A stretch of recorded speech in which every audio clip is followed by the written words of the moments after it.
Salut les amis, bienvenue sur votre plateforme. Volodymyr Zelensky confond tout.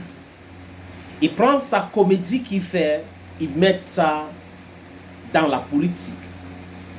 Volodymyr Zelensky doit être informé que la Chine n'est pas un partenaire de l'Ukraine. La Chine est un partenaire de la Russie. Volodymyr Zelensky, les amis, accuse la Chine de fournir les armes et les munitions à l'armée russe, de coopérer avec la Russie à ce qui concerne la guerre en Ukraine. Mais Volodymyr Zelensky doit savoir, je ne sais pas si quelque chose ne va pas avec sa tête. L'Ukraine a ses alliés. La Chine ou la Russie a ses alliés. C'est clair. Les alliés de la Russie ne sont pas des alliés de l'Ukraine. Et les alliés de la Russie ne peuvent que soutenir la Russie. Ils ne peuvent autre chose. Parce que le monde s'y est divisé.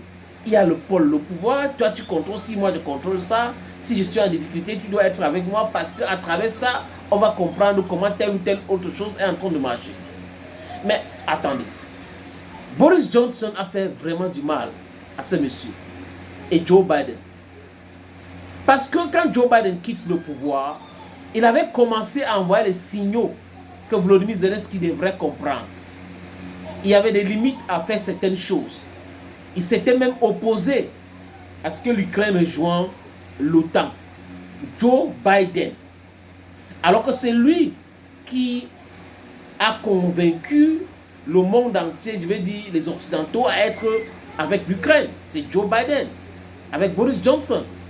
Vous comprenez un peu ce que je veux dire, les amis? Mais lui, il avait mis certaines limites. Volodymyr Zelensky n'arrive pas à comprendre jusqu'à aujourd'hui.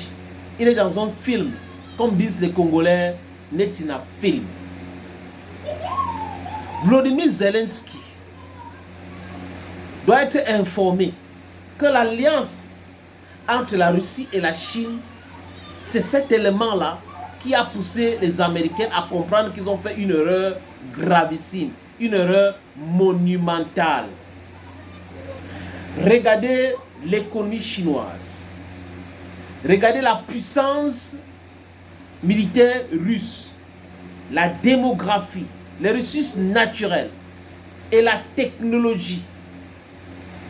Zelensky, s'il était un tout petit peu intelligent, devrait savoir que voilà les éléments qui ont poussé M. Biden et aujourd'hui Donald Trump à comprendre que ce n'est pas dans l'intérêt américain de continuer cette guerre. Ils se sont trompés.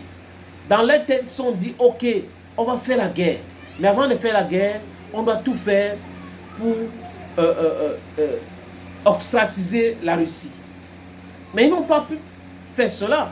Parce que la Russie avait trop d'avance sur eux.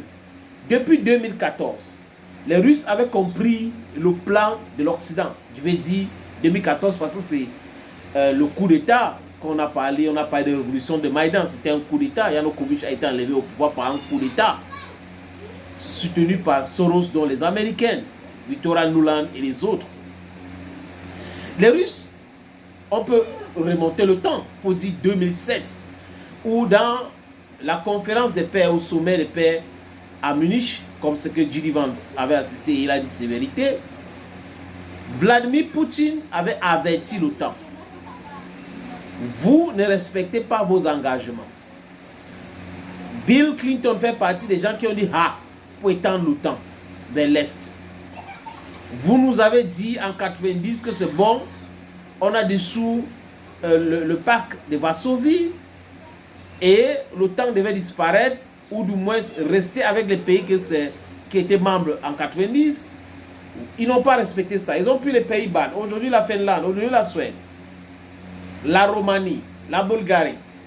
Et les pays là sont souverains. Mais ce qui est étonnant dans le cerveau de celui qui a mis son pays à feu et à sang, c'est de comprendre ou ne pas comprendre que, bon, attention, si l'OTAN peut s'étendre, si tout le monde a la liberté là, pourquoi en 1962, Kennedy a failli déclencher une troisième guerre mondiale avec la Russie? à l'Union soviétique à cause des missiles implantés à Cuba. Alors que les Américains avaient fait la même chose en Turquie et d'autres pays européens. Les superpuissances protègent les intérêts. Et les intérêts sont plus importants que certaines considérations. Quand on met l'Ukraine sur la balance, la Russie, la Chine sur la balance, l'Ukraine ne pèse rien. Je pense qu'il est temps à ce que Zelensky essaye de comprendre cela. Son pays ne représente rien quand on parle d'intérêt américain. Absolument rien. La Chine n'a rien à gagner à être amie avec l'Ukraine. Absolument rien. Donc tant que le monsieur qui est comique à Kiev ne va pas comprendre cela, il va continuer à postillonner. Il va continuer à vociférer.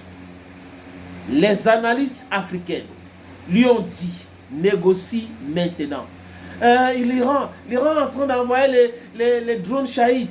L'Iran est en train de faire ceci. Oh, la Corée du Nord a envoyé les hommes. La Corée du Nord a envoyé les hommes. Voilà la Chine qui a envoyé les hommes. Voilà la Chine qui a envoyé les hommes. La Chine est en train d'envoyer les munitions. La Chine est en train d'envoyer les obus. Il pense qu'il était dans un film. Vladimir Poutine lui avait dit, et aussi aux Occidentaux en passant, que la guerre n'est pas un film. C'était une façon même de répondre à certains médias français, LCI, CNews, BFM, CNN, BBC, Deutsche Welle. La guerre n'est pas un film. C'est la réalité sur le terrain. Et la réalité sur le terrain aujourd'hui a démontré que la Russie est bien outillée en termes de technologie d'armement, en termes de drones, en termes de guerre moderne. Et les Américains font très attention à eux. Les seules personnes qui sont en train de vociférer aujourd'hui, c'est Macron. D'ailleurs, il y a Witkoff et Steve Witkoff et Marco Rubio qu'il a rencontrés. Ils sont en train de discuter avec Macron et les autres. Donald Trump était en conférence de presse hier. Et la paix sera imposée à ces gens-là. Et la paix, c'est la capitulation de l'Ukraine. Il n'y a pas d'autre chose, les amis. Il n'y a pas un demi-mesure. C'est la capitulation de l'Ukraine.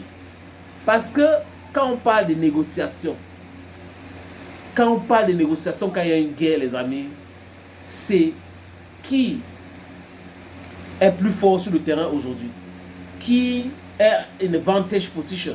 Et quand on regarde cela, la Russie is in a vantage position. Donc la Russie peut dicter 41 pays ou plus se sont regroupés pour faire chuter l'économie russe, pour détruire la Russie, pour balkaniser la Russie, mais ils se sont auto-détruits. Are you getting the point? Thank you, friends, and bye-bye for now.